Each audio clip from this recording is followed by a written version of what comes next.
हाय, तुम्ही एखादी अशी स्टोरी, एक मिनिट,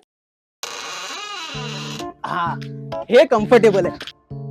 तुम्ही एखादी अशी स्टोरी बघितली आहे का जिकडे 3 हिरो असतात आणि तेच हिरो त्याच स्टोरीचे विलन सुद्धा? नाही ना?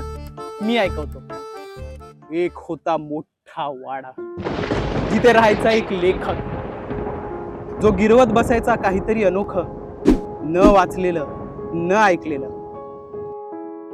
त्याच्या प्रत्येक वाक्यात होतं जादू, तेज आणि फुलांचा असा सुगंध ज्याने सगळ्यांच्या मुखात त्यासाठी एकच शब्द असायचा.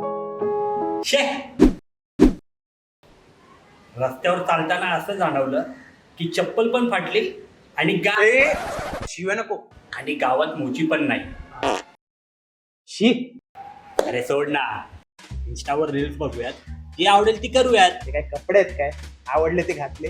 व्ह्यूअर्सला कुठे कळणार आहे आपण घातलेले कपडे जुनेत की नवीन आहेत? ते आपल्यावर ते नवीनच वाटणार. मला वाटतं आपल्याला तो जुना उपायच करावा लागेल.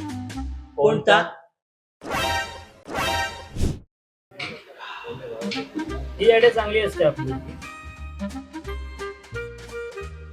अरे पण मी काय बोलतो, कंटेंटचं काय? मुद्दा हा नाहीये की इच्छा होत नाही, प्रॉब्लेम हा आहे की फक्त इच्छाच होते. म्हणून मी मगाशी बोललो ना, आम्हीच हिरो आणि आम्हीच विलन. बघू आता पुढे कंटेंट मिळते की परत एकदा bye bye, tata, goodbye, गया.